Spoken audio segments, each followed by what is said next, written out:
La Torah, les mitzvot et l'antidépresseur.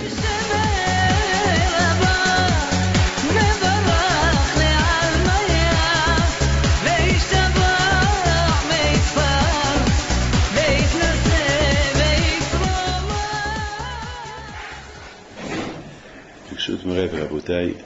J'espère que vous allez bien. Vous avez passé des bonnes vacances. Cette semaine, donc j'ai vu les Abrichim à Ashdod.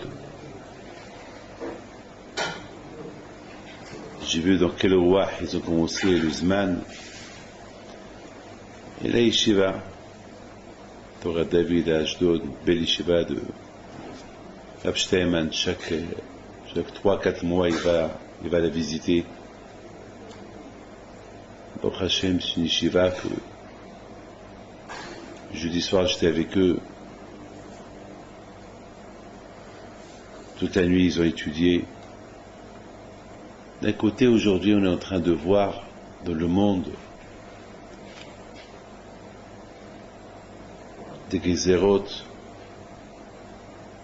pour arrêter la Torah.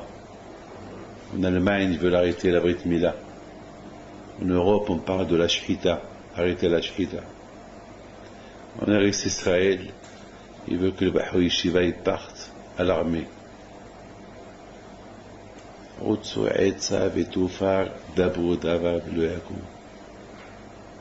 chaque endroit, ils veulent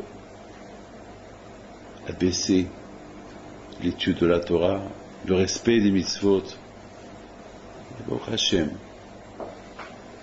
Caché Ya'anu, Oto, Kinirve V'Chinifrot. Plus qu'on essaie de trouver des moyens pour être mahlish, pour affaiblir l'étude de la Torah, au contraire, on voit de plus en plus les jeunes cherchent à étudier. Vous savez que cette année, en Israël, c'est un record. Les Bahou Yeshiva qui sont inscrits dans les Yeshivot. C'est un record. Jamais on a vu telle chose pareille dans le monde des Yeshivot en Israël cette année.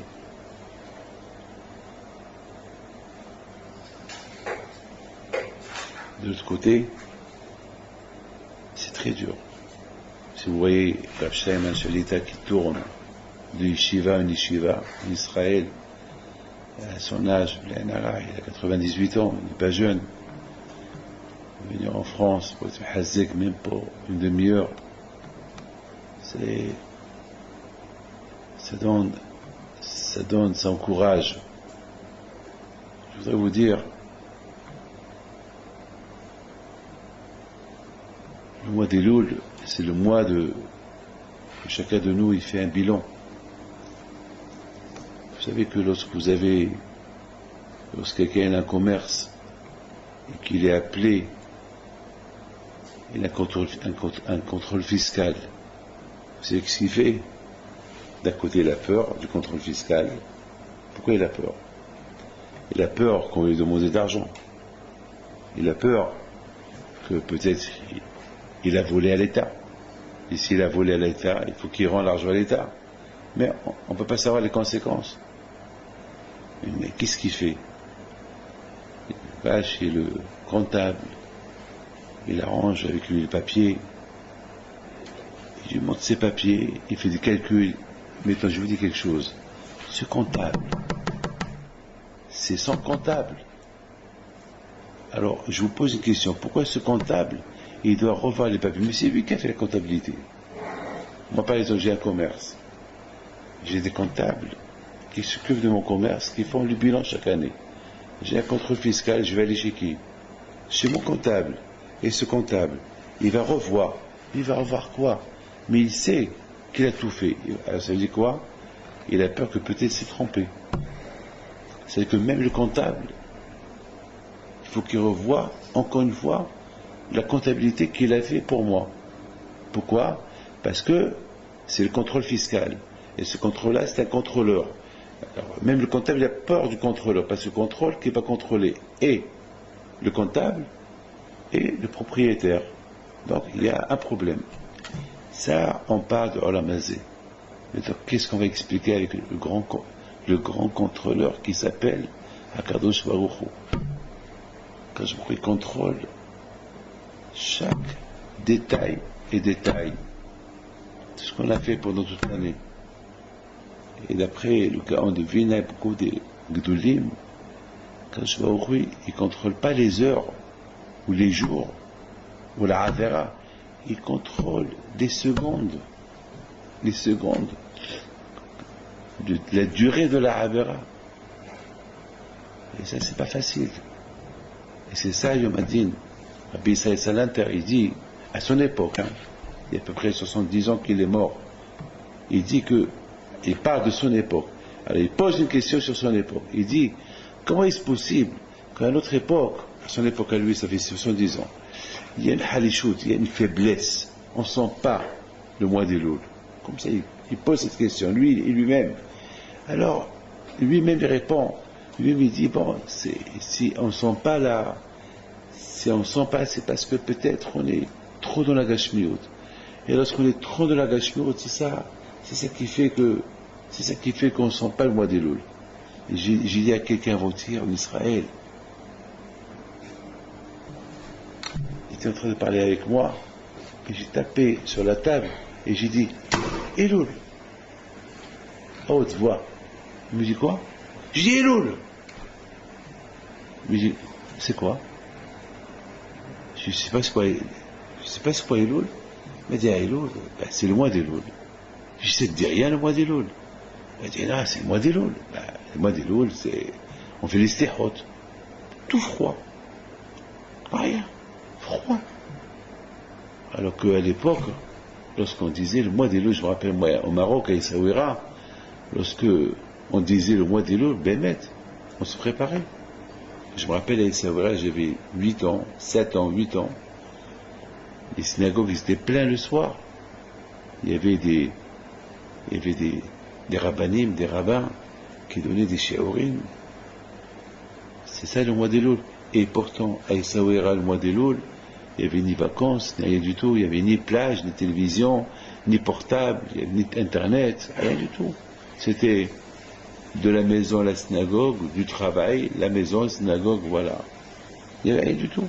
On avait une belle plage, une très belle plage à Essaouira, c'est la plus belle plage du Maroc, c'était vide. On allait le Shabbat, marcher, c'est tout, prendre un peu d'air. C'est pas la même. Avoir la avamina, avoir l'idée qu'une femme va se déshabiller et prendre du soleil, non. Ça, c'était le mois des Loul de l'époque. Le mois des Loul d'aujourd'hui, c'est à l'époque, Rabbi Salanter, il disait pourquoi on ne sent pas le mois des Loul. Alors qu'est-ce que nous on va dire aujourd'hui? Aujourd'hui, malheureusement, avec tout ce qu'on voit, avec tout ce qu'on entend, il fait heureusement qu'il y a les slihot. Heureusement que les slihot, ils sont là pour nous réveiller. Heureusement que, quelque part, il y a des rabbanim qui viennent nous réveiller un peu. Sinon, il y a un problème. Il y a un problème. Et il faut savoir que le mois d'Elul, c'est le mois que chacun de nous, il doit se préparer au contrôle fiscal. Le grand contrôle que Akadosh Baruch Hu va contrôler. D'ailleurs, la Gemara, elle dit, d'ailleurs, même que nous, on fait un contrôle personnel, c'est-à-dire on fait une mifashfesh b'ma'asim, c'est pas assez. C'est pas assez. Est-ce que, entre vous et moi, est-ce qu'on a fait un bilan correct? Est-ce qu'on a fait un bilan sur tout? C'est impossible. Le bilan, il est... Comment on a fait ce bilan-là? Comment on a fait ce bilan? Un bilan, c'est... Vous savez que lorsque le contrôle fiscal, il vient, il commence à contrôler, il contrôle même les centimes. Il contrôle les euros. pas des milliers ou des millions, même les centimes. Il contrôle. Donc il y a le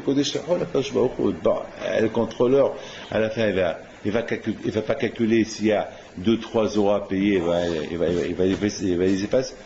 Mais avec Akadosh Baruch Hu, ça ne marche pas comme ça. Akadosh Baruch Hu n'est pas vatran. Akadosh Baruch Hu est énorme et vater. Akadosh Baruch Hu, s'il trouve. La Gemara dit que si Hachem, il a voulu être pointueux avec Abraham Avinu, même avec les Avot Akdoshim, c'est Avot que Hachem, il a mis son nom sur eux, Eloké Abraham, Eloké Yitzhak, Eloké Yaakov, même les Avot Akdoshim, ils vont pas sortir les mains libres de chaque Akadosh Baruch Hu. Parce qu'il n'y a pas il n'y a pas un homme dans le monde qui n'a pas fait une faute. C'est impossible. C'est impossible. C'est impossible. Mais Baruch Hashem Akadosh Baruch Hu, il nomme Vater. Il nomme Vater. Et donc il ne faut pas croire que. Vous savez que j'ai vu dans des livres qui disent que parfois un homme peut rentrer dans le Gilgoul, même pour une prota. S'il a volé à quelqu'un une prota, il retourne au Gilgoul. Une prota. C'est quoi une prota? Une prota. D'ailleurs, la Gemara dit une prota qui met a. Alors, de même façon que dire prota, que une prota, ça veut dire un sou, un centime. Celui qui vole un centime, c'est comme s'il a volé 100 millions. C'est Akadosh Baruch Hu, il n'y a pas. Akadosh Baruch Hu, voler, c'est voler. Un homme qui vole, il vole. Donc Akadosh Baruch Hu. Donc c'est la raison pourquoi, Rabotai, le mois d'Elul, c'est le mois que chacun de nous il doit faire un bilan teshuva correct et réfléchir. Je vous pose une question à vous tous. Je vous la pose à vous, parce que, comme ça, après vous-même, vous allez vous la poser. Est-ce que vous êtes conscient, c'est quoi le mois d'Elul? Entre vous et moi, est-ce qu'on est conscient? Je dis, je vous pose la question, mais en même temps, moi aussi, je me pose la question à moi-même. Est-ce qu'on est conscient, c'est quoi le mois d'Elul? Est-ce qu'on est conscient? Est-ce vraiment qu'on est conscient? C'est ça le problème. Vous savez, dans la paracha de cette semaine, c'est la paracha de Kitzitzela Milchama Oivecha. Nitano Hashem Elokecha biyadecha v'shavita shivyo. Ra'ita ishet tifetoar v'hashakta bah. La Torah dit, celui qui sort faire la guerre. Je voudrais que chacun écoute ça. La Torah, elle parle. À l'époque, ceux qui allaient faire les guerres, c'était des tzadikim. Ne croyez pas que, d'ailleurs, avant de faire la guerre, il y avait un Kohen qui sort et il leur dit à tous, il leur dit, Hayalim, Hayalim, est-ce qu'il y a quelqu'un qui a marié une femme cette année et qu'il a peur de mourir, il va laisser sa femme veuve? Est-ce que quelqu'un a planté un arbre et qu'il a peur de mourir dans la guerre, et que c'est un autre qui va prendre ses fruits? Est-ce que quelqu'un a construit une maison, et il a peur de mourir dans la guerre, et il va laisser cette maison? Alors, qui n'a qu'à retourner? Rabbi Akiva dit que Bémet, le Kohen, il parlait à ceux qui se sont mariés, à ceux qui ont planté un arbre, à ceux qui ont construit une maison. Et vient Rabbi Yossi à Galilée et dit non, non. Le Kohen, Stam Zamak, indirectement, il ne veut pas dire aux gens qui a fauté, qui a fait une abera. Rabbi Yossi dit, Rabbi Yossi, ici on parle de quelqu'un qui parle dans la prière. Et parler dans la prière, c'est des rabbanan, c'est pas des raïta. C'est quelqu'un, il parle pendant la prière, que c'est mitzvah des rabbanan, ou quelqu'un, il a fait une faute, ou il a parlé de la shonara, ou quelqu'un qui a fait bitot Torah, alors il ne faut pas qu'il va faire la guerre. Ah, pourquoi le Kohen ne dit pas, qui a parlé pendant la prière? Qui a fait une faute avec une femme? Qui a touché une femme nida? Qui a été Mahal Shabbat? Qui sort? Parce qu'il s'il va faire la guerre, il va mourir. Rabbi Sagalé dit, pour ne pas faire honte aux soldats. Pour ne pas faire honte aux soldats. Pour ne pas faire honte aux soldats, il disait soi-disant qui a construit une maison, qui a fait ça, pour ne pas faire honte aux soldats. Mais le Hémet, il est. Maintenant, je vous pose une question. Moi, on est tous des soldats. D'accord? Il y a une guerre. Il y a une guerre. Mettons entre nous. Celui qui a marié une femme, il sait que le Kohen va lui dire de partir. Alors pourquoi il est parti? Si quelqu'un, il a planté un arbre, il sait que avant qu'on sorte à la guerre, il y a le Kohen qui va sortir et va dire qui a planté un arbre, qui a construit une maison. Ah, c'est moi. Toi, sors d'ici. Tu vas pas. Parce que même que Zama, que tu fais l'homme courageux, mais pendant que tu fais la guerre, tu risques de penser à ton arbre. Oh, et si je meurs, qui va prendre les fruits de mon arbre? Aïe, aïe, aïe, et si je meurs, quelqu'un va prendre ma femme? Aïe, aïe, aïe, et si je meurs dans la guerre, quelqu'un va prendre ma maison? Allez, va-t'en d'ici. Mais Rabotai, tous ceux qui ont construit une maison, ils ont planté un arbre, où ils sont mariés, ils savent que le Kohen, il va les renvoyer. Alors pourquoi ils vont partir? Ah, pourquoi ils vont partir? Et le contraire, c'est mieux qu'ils partent pas. Pourquoi? Parce qu'il y a d'autres personnes qui vont dire, ah, ceux-là, ils font semblant à marque de partir, mais c'est des fautes qu'ils ont dans leurs mains. C'est pour ça qu'ils partent. C'est un trick. Écoutez-moi, vous êtes tous des soldats, moi je viens, et je vous dis, qu'est-ce que vous allez, la plupart d'eux, ils vont sortir. Moi, mais ceux qui vont rester dans leur truc, ils vont dire, monsieur, il est déjà marié. Monsieur, il n'a pas construit une maison. Monsieur, il n'a pas planté une arbre. Ah, pourquoi il part? Ah, peut-être ils ont des fautes. C'est des fautes qu'ils ont dans leurs mains. Donc, je pense que c'est le plus grand bisaïon. Le plus grand bisaïon, c'est de partir et de dire que de partir, et après tu vas être renvoyé. Alors, vous avez compris la question? Ma question, elle est importante.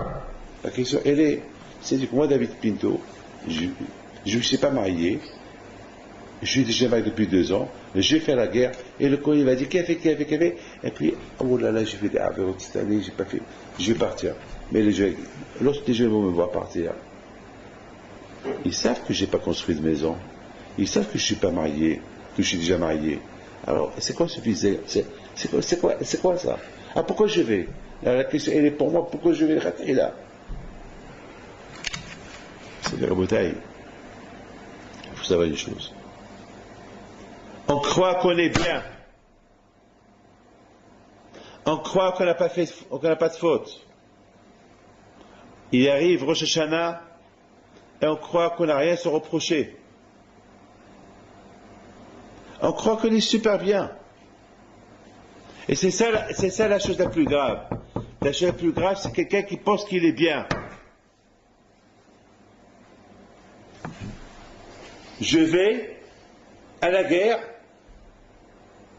je suis marié, je n'ai pas planté d'arbres, je n'ai pas construit de maison, et je vais à la guerre. Alors, et voilà, le Kohen, il commence à dire qui s'est marié, qui a planté. Et moi, tout de suite, je dis, j'ai rien à me reprocher. Mais pendant ce moment-là, que le Kohen il est en train de parler, l'homme commence à réfléchir. Et lorsqu'un homme il réfléchit, il va trouver qu'il n'est pas clair. Bémet. Il y a beaucoup de catégories de Hishwan Nefesh. Beaucoup de fois, moi-même, je fais des Hishwan Nefesh. Mais beaucoup de fois, le Hishwan Nefesh, il vient lorsque je suis malade. Quand j'ai un problème. C'est là que je fais Hishwan Nefesh. Quand j'ai un grand problème, je commence à faire Hishwan Nefesh. Lorsque j'ai pas de problème, je suis bien. Je suis super bien. J'ai rien à me reprocher. Je suis bien. Et lorsque j'ai un problème, je fais Hishwan Nefesh, mais lorsque je vois que le problème il commence à devenir important, c'est là que je fais un Hishwan Nefesh un peu plus profond, pour voir pourquoi il m'arrive toutes ces choses-là. C'est ça la bouteille, chacun de nous. C'est ça, chacun de nous, il doit réfléchir. Chacun de nous, la bouteille, il doit penser.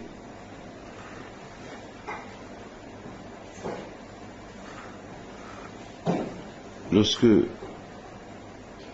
à l'époque, maintenant je voudrais bien vous expliquer ce passouk-là. Lorsqu'on va faire la guerre, qu'il dit la Melhama Avedera, tu as une promesse d'Hachem, Otano Hachem et le Kirabiadera, il te donne. Le mot Vishavita Shivyo, il est en plus. Ça, c'est mon docteur qui me l'a posé ce matin. J'ai un docteur qui est Richamaïn. C'est un bon docteur, il est Richamaïn. Il a une grande Hachamaïn. Il est fatigué toute la journée. Il étudie la Torah chaque soir. Il se réveille le matin, Slehot, à 5 heures du matin. Il étudie. Il travaille toute la journée. Et le soir, il dort peut-être 4 heures. Il dort. Il étudie 4 heures chaque jour. Nous connaissons le Torah, fait parce que lui, il fait. Et je lui ai dit ce matin, es-tu pas fatigué? Il dit, Rabbi David, et qu'est-ce que je vais dire à Kadosh Baruch Hu? Je vais dire que je suis fatigué. Qu'est-ce que je vais lui dire? Ce médecin-là, le Baruch Hashem, il a fait échouer avec moi, il y a une trentaine d'années. Et depuis Rabotai, il est Baruch Hashem dans la Torah. Et ce matin, chaque fois, il me pose des questions. Ce matin, il m'a dit, Rabbi David, mais pourquoi la Torah, il dit, Vishavita Shivyo? Si la Torah, il dit, Otano Hashem Elokecha biyadecha, qu'Hachem, il te donne dans tes mains, qu'Hachem, s'il y a une guerre, et tu sors faire la guerre, et qu'Hachem, il te donne tes ennemis dans tes mains, et ils sont dans tes mains. C'est quoi Vishavita Shivyo? Et ça veut dire que tu vas prendre toute la... le shlal, c'est le butin, c'est ça? Voilà. Le shavita shivyo, ça veut dire tu prendras son butin, le butin de tes ennemis. Ben, dès que je vais le prendre, vous allez faire la guerre contre votre ennemi. Et vous allez gagner. Regardez, aussi, les Juifs aussi ont fait la guerre contre Og et Sihon. Eh ben, on prend le butin. Donc, il y a des guerres, tu prends le butin, ça veut dire tout ce que ton ennemi il a apporté, les tanks, les armes, l'argent, le monde. Tu les prends, c'est à toi. C'est le shlal. C'est gagné. C'est quoi Vishavita Shivyo? Qui peut me répondre à cette question? Non, je vous pose la question, c'est une belle question. Je ne me suis jamais réveillé à me poser cette question. C'est quoi Vishavita Shivyo?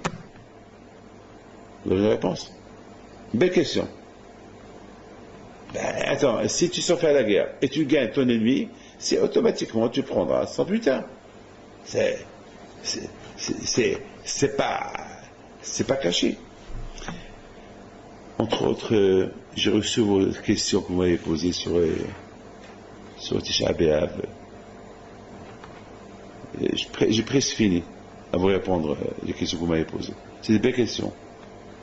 Il y a beaucoup de questions qui ont été répétées parce que chacun il a posé la même question, mais c'est des belles questions. C'est bien. Je les ai écrits dans l'avion. Vishavita Shivyo. Vous avez une réponse? Pourquoi le mot Vishavita Shivyo? On dirait que la Torah m'impose. Ou bien la Torah, quelle avaminaïa que je ne vais pas prendre? Dès que je vais prendre. Il n'y a que Amalek.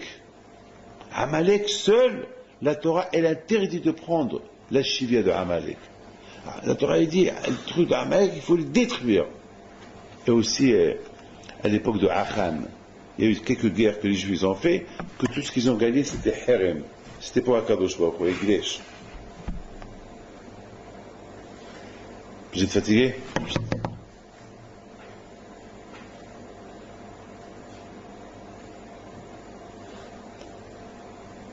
C'est vers la bouteille. Ra'ita eshet tifat to'ar. Et tu vois une femme qu'elle est belle. Et là aussi la Torah elle dit si tu vois une belle femme, tu la prendras. Comment vous pouvez expliquer des gens qui vont faire la guerre, qui sont tous sadikim, ceux qui ils font de leurs mains, ils sont partis, et là ils vont voir une Goya, ils vont la prendre. Comment on peut imaginer que des juifs qui vont prendre une Goya? Mais Hashak Taba, il a envie d'elle. La Torah te dit, bon, ne fais pas de faute maintenant, prends-la après un mois, tu la maries. Comment il peut imaginer des tzadikim? Même David Amelech, il a fait. David Amelech, il a marié Haggit. Il a été à la guerre, il a tué le roi, il a pris sa femme. Elle était une belle femme, mais les conséquences, ils étaient graves.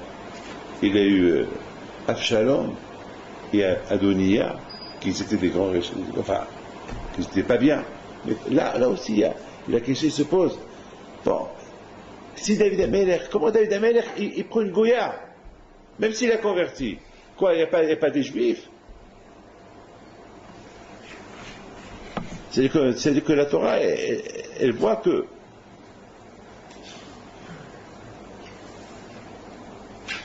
il faut savoir à Botaï que cette paracha de Kititzel et Milhama Oivecha, Hachamim, ils ont fait une dracha sur cette paracha, que le plus grand ennemi que tu as, c'est le Tzahara. Le Tzahara, c'est le plus grand ennemi. Et la guerre contre le Tzahara, elle est constante. Enfin, j'ai voyagé dans l'avion avec. Je suis parti de New York à. Il y avait un Admour. Et puis son fils à côté de lui.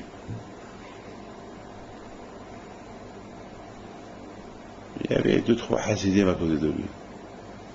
Et à un moment donné, un des Hasidim, il a allumé la radio, il a allumé la télévision, en train de voir un film sale.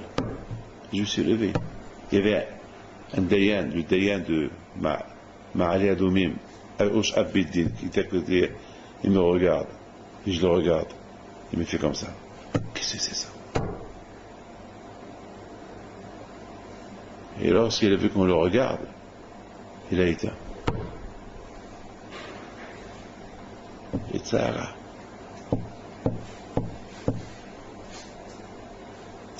Mais j'ai eu de la peine, parce qu'il y a eu des stewards d'El-Hal qui le regardent.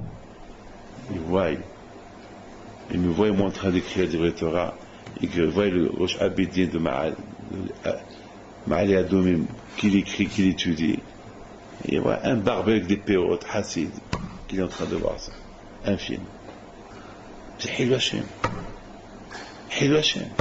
Qu'est-ce qu'ils vont dire les gens? Vous savez ce que j'ai dit? C'est à cause de ça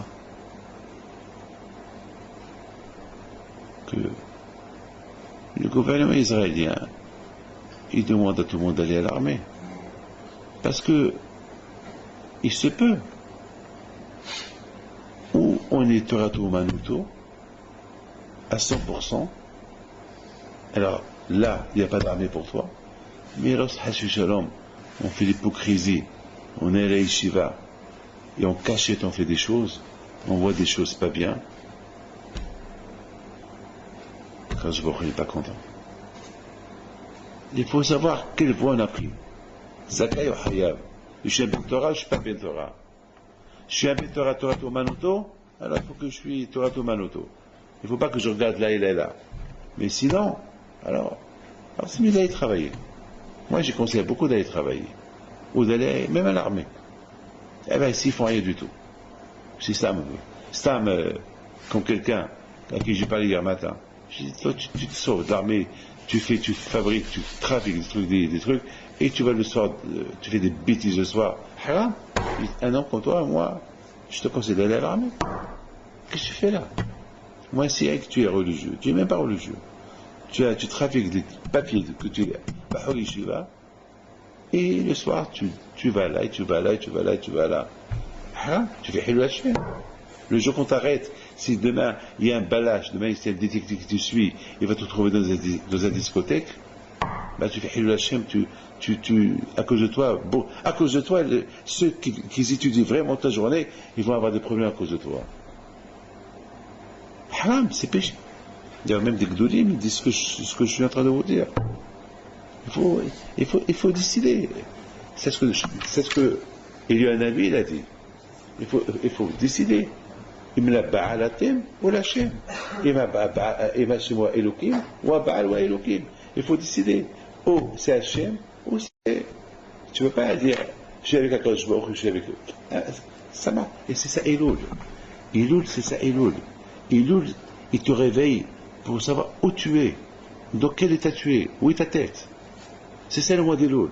Elul, il nous réveille, il nous fait faire un bilan de toute l'année. Est-ce que j'ai changé depuis l'année dernière ou pas? Ou je suis comme l'année dernière? Alors si je suis comme l'année dernière, alors ça veut dire que j'ai perdu un an. J'ai perdu un an. Peut-être je suis comme j'étais il y a 3 ans, alors j'ai perdu 3 ans. Akadosh Baruch Hu, il veut voir, est-ce qu'il y a eu Shipur, Improve, est-ce qu'il y a eu un meilleur en nous? C'est ça ce que Hachem veut de nous. Et c'est ça pour et c'est ça qui est pour. Et c'est ça Rosh Hashanah. Rosh Hashanah, c'est de se réveiller, de prendre conscience.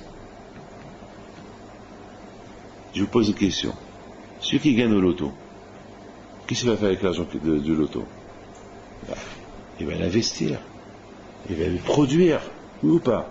C'est pas, il va pas aller au casino le jeter. Le brûler au casino. Ah bah, un chef t'a donné 100 millions d'euros. Tu as gagné. Qu'est-ce que tu fais? Tu vas au casino. Au casino, c'est 100% tu vas tout perdre. Je pense que c'est ça ce que la Torah dit. Lorsque tu sors faire la guerre avec ton ennemi, tu es tzaddik, super.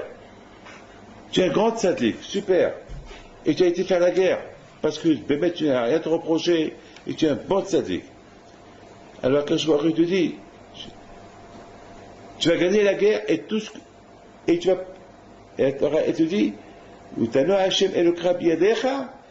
la Torah, elle ajoute, Veshavita Shivyo. C'est quoi Veshavita Shivyo?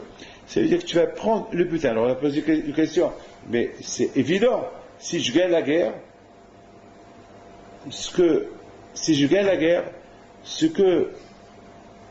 je vais récolter de mes ennemis, je vais le prendre.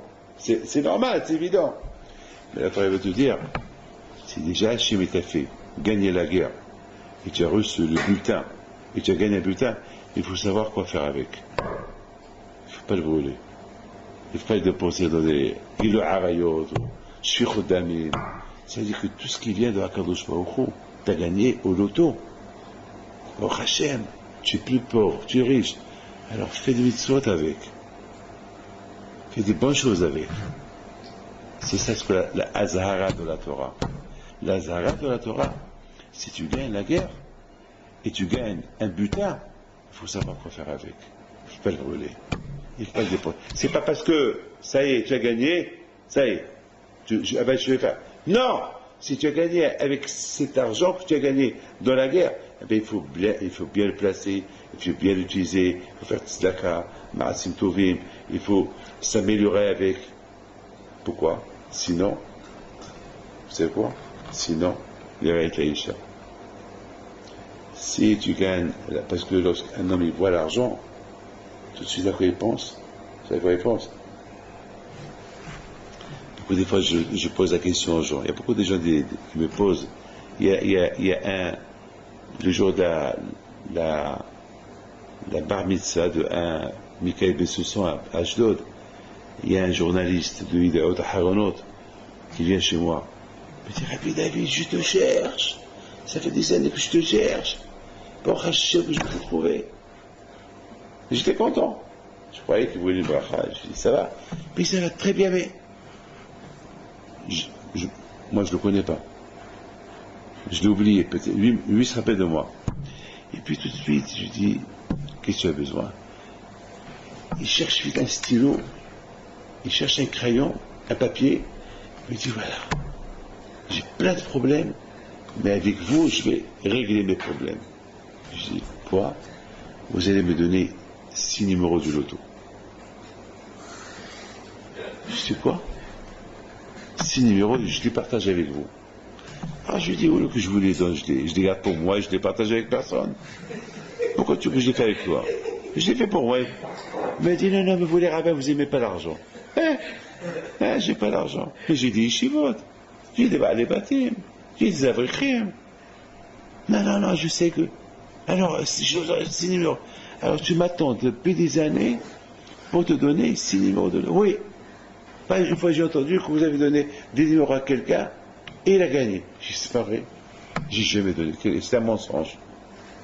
C'est un mensonge. Une fois j'ai donné 2 numéros à quelqu'un et il a gagné au cheval. C'est 2 numéros. Il a gagné combien 1000 euros, 2000 euros, c'est tout. Mais pas, toi tu veux 100 millions. Ouais. Mais bon. Ah, mais dans ma tête, j'ai commencé à me poser la question. Je dis, dis-moi, admettons que tu vas gagner, je te donne. Je te donne, parce qu'il voulait que je lui donne. Je te donne. Allah, pour que tu gagnes. Si tu gagnes, je ne veux même pas ton argent. Daniel, ça, on lit. Mais qu'est-ce que tu vas faire avec cet argent? Qu'est-ce qu'il me dit? Ben, je vais acheter une maison, je vais aller à Eilat, acheter là-bas une belle villa, et je vais acheter une belle voiture, et je vais faire. Je lui dis, ça veut dire que tu veux que le bon Dieu, il te donne de l'argent pour que tu l'énerves. C'est comme quelqu'un qui te donne un couteau pour le tuer. C'est-à-dire, tu crois que Hachem, je vais prier à quelqu'un qui te donne de l'argent pour que toi, tu vas à Eilat, tu t'éclates, et tu fais des avérotes, et tu vas au casino, etc. Et tu veux que le bon Dieu te donne ça. Et je sais que c'était quoi sa réponse? Et pourquoi pas? Pourquoi le bon Dieu ne veut pas que je m'éclate? Et pourquoi pas? Eh bien, c'est ça la paracha de cette semaine. Vishavita Shivio. Si Hachem il te donne, il t'impose, il te donne. Lorsque tu prends ce butin, il faut savoir quoi faire avec. C'est vrai, tu vas gagner la guerre, tu vas prendre tout, tu vas prendre de l'argent de ton ennemi. Mais tu vas faire quoi avec? C'est pas n'importe quoi. La Torah, elle te dit, la Torah, elle te donne une pkuda, une mitzvah, une tzava'a, veshavita shivio. Et tu prendras cet argent pour toi. Mais tu sauras que puisque l'argent, il vient de moi, Hachem, tu peux faire avec cet argent que des bonnes choses.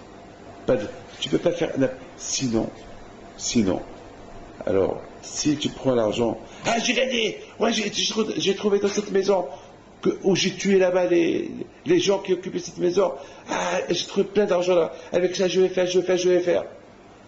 Si tu commences à penser comme ça, tout de suite après, qu'est-ce qui va se passer? L'Ereït Aïcha. Tu vas tomber, Avera, Goret Avera. Puis, beaucoup de gens, ils disent, je veux l'argent pour m'éclater, je veux l'argent pour m'amuser. Ah ben, c'est ce qui va se passer. Si cet argent-là, il n'a pas une utilité de Gudusha, que tu vas l'utiliser pour des choses bien, donc automatiquement, tu vas utiliser, tu vas avoir une femme. Et voilà. Et c'est ça la bataille. La Torah Gudusha, aussi, ça te dit que tu peux être, devant l'argent et les femmes, tu es faible. Vous avez compris? Aussi grand que vous pouvez être, devant l'argent et les femmes, l'homme est très faible.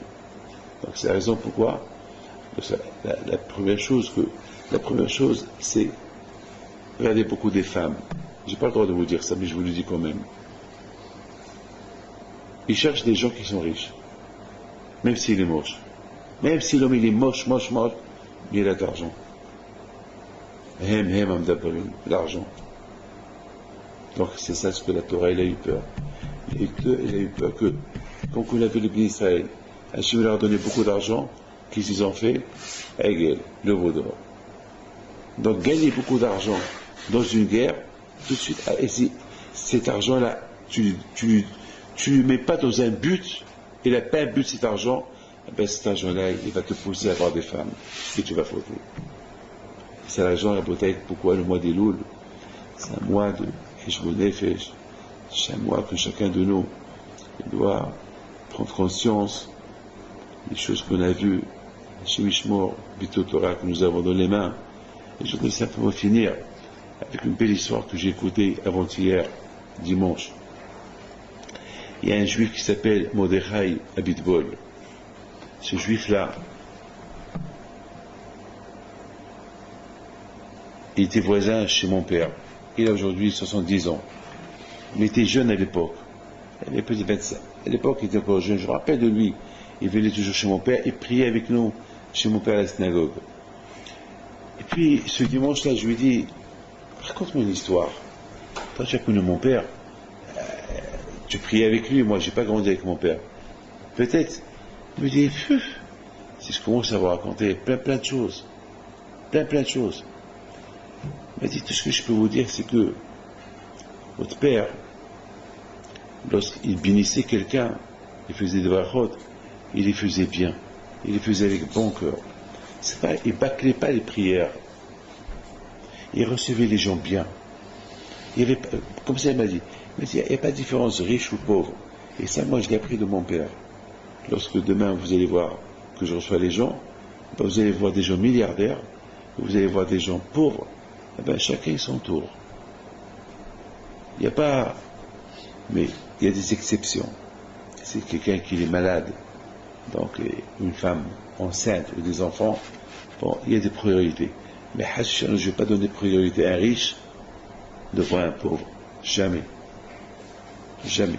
Et j'admire Edmond Safra, celui qui avait des banques, Safra, le fameux Safra, que lorsqu'une fois je l'ai reçu à New York, il y avait moins 50, 60 personnes avant lui, et lui il est venu comme ça, et puis Rav Kalaski, Shalit avait voulu le faire entrer parce que en priorité. Il l'a fait rentrer en priorité, à un moment donné il s'arrête, il dit à Rav Kalaski, ceux-là ils sont avant moi. Je sais que je vais attendre encore 2 heures, mais ils sont avant moi. C'est pas parce que moi j'ai de l'argent et eux ils ont moins que moi je vais rentrer avant eux. Et ça m'a... Je lui dis, bon, vous savez, monsieur Safra, bon, peut-être vous avez des mitzvot à faire, bon, c'est... Il m'a dit, non, Rabbi David, je préfère attendre. Peut-être il y a des gens qui ont des problèmes plus que moi. J'ai beaucoup admiré cette phrase-là. J'ai beaucoup aimé ça. Et c'est ce que monsieur m'a dit. Il m'a dit, écoute, papa, à la vache Shalom, il faisait kavod à tout le monde. Il y a quelqu'un qui m'a raconté cette semaine, que mon père, à la vache Shalom, il se levait, et regardez-moi, il se levait même devant des gens, et ça je me rappelle, hein, chacun qui rentre à la synagogue, il se lève. Même si quelqu'un n'a pas de barbe. Mon frère Rabbi Haïm, il a posé la question, il a dit, mais papa, mais pourquoi tu te lèves devant celui-là? Il lui dit, ici c'est un Gilgoul d'un grand tzaddik, ici c'est un Gilgoul d'un grand Tana, et qu'il est venu dans ce monde-là pour réparer quelque chose. Qu'est-ce que moi j'en sais? Alors dans ce Tana-là, je me lève pas. Mais une fois, j'ai entendu, si je ne me trompe pas de lui-même, qui m'avait donné une autre réponse. Il m'a dit, moi je me lève devant le Hélik et le Wami Ma'al qui est là ce juif. C'est Akadosh Baruch Hu. Est-ce que nous on pense comme ça? Excusez-moi de vous dire ça. Est-ce que nous on pense comme ça? Est-ce que nous on a, je sais pas moi, nous on ne se lève pas, même devant les rabbins on ne se lève pas. Même devant les jeunes, devant des vieux on ne se lève pas. Surtout, vous avez vu un rabbin qui se lève devant notre rabbin? Dites-moi, répondez-moi. Vous avez vu un rabbin? Parce que s'il se lève, ça veut dire que l'autre il est mieux que lui. Voilà le Kava Marshava. Moi j'ai appris de mon père de me lever devant chacun. Vous êtes des avrechim, vous montez ce Torah, je fais comme ça. Toujours. Kava Homer un Dieu, et Kava Homer un Talmid Hacham. Et puis c'est pas qu'il est mieux que moi. Ça veut dire que moi, c'est ça. Donc il faut... Mais c'est pas ça l'histoire. Je vous raconte cette histoire et j'arrête. Il m'a raconté, il m'a dit que mon père Alav Shalom, une fois il l'a reçu, et il est rentré chez lui, et voilà une femme qui arrive, une femme. Et soudainement cette femme-là, mon père tout de suite, il lui dit, c'est Mipo, sors d'ici. Non, ne reste pas là. Sors d'ici. Jusqu'à que tu fais ton guette et tu viens me voir. Là, je ne veux pas te voir. Je veux pas.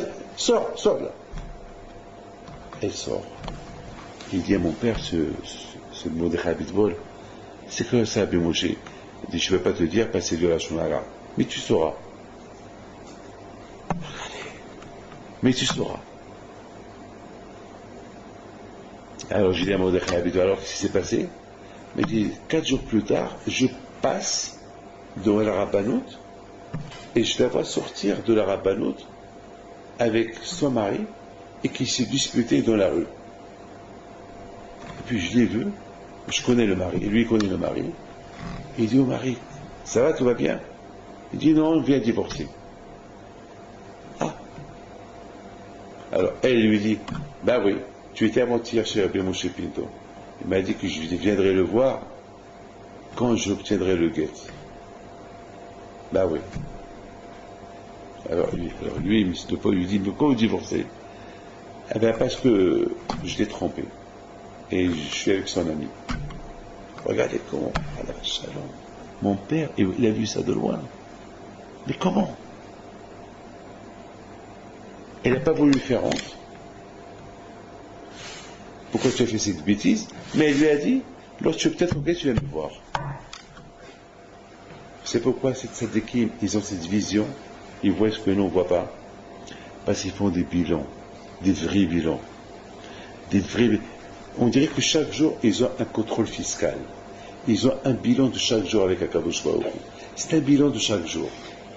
Nous, malheureusement, on n'a pas un bilan de chaque jour, au moins que le mois de Loul, qu'on le fait pour les Yamim Noraïm.